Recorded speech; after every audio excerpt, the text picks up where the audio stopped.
Hey everyone, it's Jen. Thank you so much for joining me today. Today I wanted to come on and share with you some projects I made for KSCraft, and I used some dies from the April release.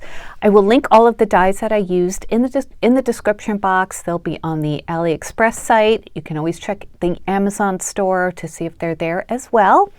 But yeah, I'll show you the dies, talk about my project, show you them, take some measurements. Let me know if you have any questions, okay? All right, so first I used this die set, which is called the Cat Mini Album. And of course, I love this. I have 3 cats, so it reminds me of them. I made a card, and it comes with all of these cute little accessories. So first of all, it comes with the main set, which has the outline, the stitched inner layer, and then there are layering pieces for that as well. There's a more detailed head with they kind of cut out for the mouth, embossing lines for the ears. There's layering pieces for those. Here's a layering piece for the front of the cat. And then this is for like the back legs, and yeah, mostly the back legs of the cat. There's a tail, there's whiskers, super cute glasses with the layering piece for that too, a bow, and eyelashes. So yeah, it makes a really cute like girl cat. So this is the one that I made, and it makes a nice big card. Let me measure it first, and then I'll take you through how I made it. So from the outermost layer, it is not quite 6.5 inches long, probably 6 3/8. And then side to side, it is almost 5 1/4.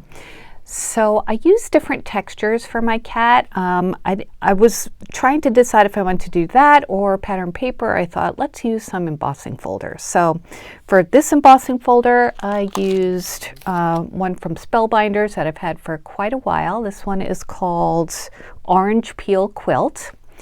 So I used that for the head and then the front layering piece. And then for the back legs, I used non-embossing folder, just that dot embossed paper that we used to get at Joann's in the like light tan color. So I thought the different colors look nice too, kind of like, cats are different colors. I used the same paper for the tail. Oops, sorry, moving my cord around. And then for the glasses and the bow, I used the new paper that I showed in a recent haul. This one here from Lawn Fawn called Blissful Blossoms. So I used that for the bow. Is so nice. It cuts out of 3 different dies, so you put it together, and it's really nice. You can use it on lots of projects. Let me measure that quick for you. That die measures about 1.5 with the tails, and 1 3/8. And then I use plain white paper for the whiskers. I use black shiny paper or glossy paper for the eyelashes. And then for the trim of the glasses, I use the aqua paper, which is one of my favorites from this collection from Scrapbook.com. It's their pastel glossy cardstock. Let me just move that over there. And then pink paper for the stitch layer, for the ear layers, and then the nose as well. And then I used the Minty Fresh Lawn Fawn paper that I just got from Scrapbook.com for the main base of the card. And then the gingham paper I print out from Etsy, and I had this big like 5x7 die in my stash, so I used that. So this card is actually, let me just put it on my mat here. It's about 5 1/4 by 9 1/4. So it's really nice and big.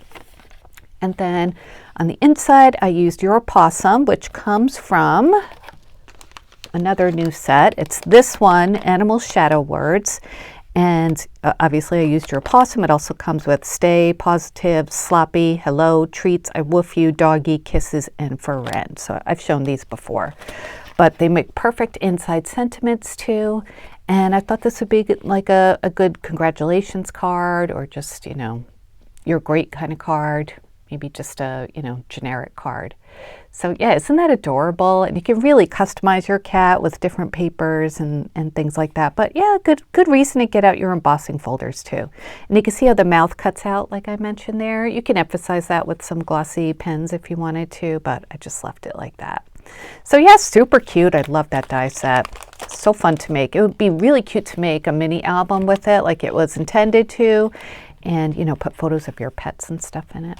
Okay, so the next project is using this one, and this is called the Large Binder Keeper. So it's reminiscent of the old school trapper keepers, which I had when I was a kid.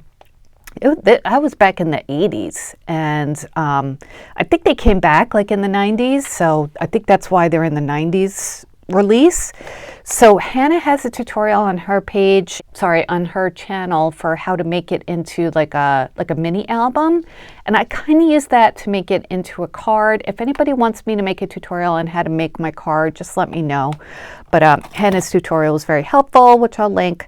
So it comes with all of these pieces. It makes your trapper keeper thingy, and then it comes with like kind of retro decorations for them, a dolphin, some triangle frames, some paint splatters.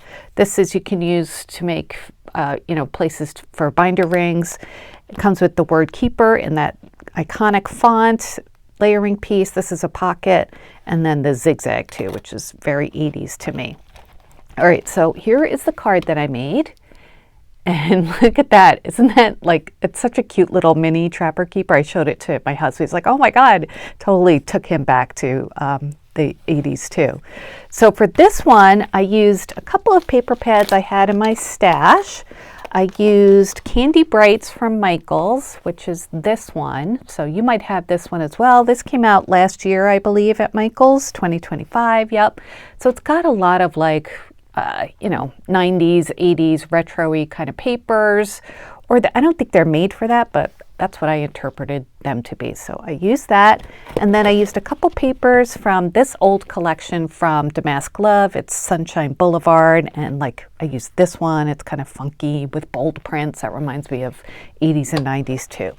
Okay, so it doesn't come with this. I used a different, where is that? Hang on one sec. That's Red comes from this set, the 90 Sentiments, and this includes That's Red, As If, Sup, Like Totally is one, Talk to the Hand, Bodacious, MTV, Booyah, and Fresh. Not Booyah. Yeah, Booyah. I was going to say I pronounced it wrong, but I think that's right. And I use the triangle frames, the paint splatters. I use that scrapbook.com glossy paper for that. The music notes I got from the boombox set, which is also in this release, and the handle of it cuts out the little music notes, so I thought they'd be a nice accent for this little trapper keeper. I'm sorry, it's not a trapper keeper, it's just a keeper. And then these are some puffy stickers that I had gotten at Hobby Lobby, and that's that paper from the Candy Brights collection. I think it just kind of looks tie-dye-ish. And then this one is from, is this one from Kit? No, this one's from Sunshine Boulevard. And then I put that zigzag on the flap, and then the word keeper I cut out of that glossy paper as well. So the way I customized it, I added this little like gusset here, and in Hannah's video on how to make the mini album, she made a much wider gusset, of course, you know, for a mini album. So I kind of cut mine down to size to make it here, to make it, you know, a card. So like I said, if you want a tutorial, I'd be glad to make it for you. And then, of course, if you've ever had a keeper, it used to close with Velcro, so I added a Velcro dot. I lined this part with another piece of that cool paper. This paper, I think, is just so awesome for this. And then if you open it up, I put the pocket here, and Good Vibes comes from the Candy Brights collection. So does this paper here, which it looks so retro to me. I put another one of the like lightning kind of squiggles. And then there's the dolphin that comes from the trap or keeper set. And then this was a cutout, or yeah, a cut apart, not a cutout. And I just put that there to write a sentiment. So it really is supposed to be a card. That's what I made it for. I figured I could put like a good vibe. I could put a gift card in here. So it just closes like that. So I did put two of these panels together, and I did that with another little like hinge that I made, and you can't really see it, it's kind of covered up by the layering pieces. So yeah, Hannah's tutorial was very helpful to me, but I think this looks really, really cute. And let's take a measurement of this, shall we? Okay, so top to bottom, it is about 6¼ inches. Side to side, it is about 5.5. And the little gust that I made, I think it's like 1/4 inch. Yeah, it's about approximately 1/4 inch. Just so it would give it that kind of like flap sort of feel to it. So yeah, those are my projects for today. Just a couple, but I had so much fun making them. A lot went into both of them, so that's why I wanted to just come on with these two and highlight them. So again, everything will be linked down below. If you have any questions, please let me know. And yeah, I'll be back soon with more crafty videos. Please give this video a thumbs up if you enjoyed. I'd love to hear what you think. Leave me a comment, and I'll be back soon, like I said. All right, you guys have a great day. Take care. Bye.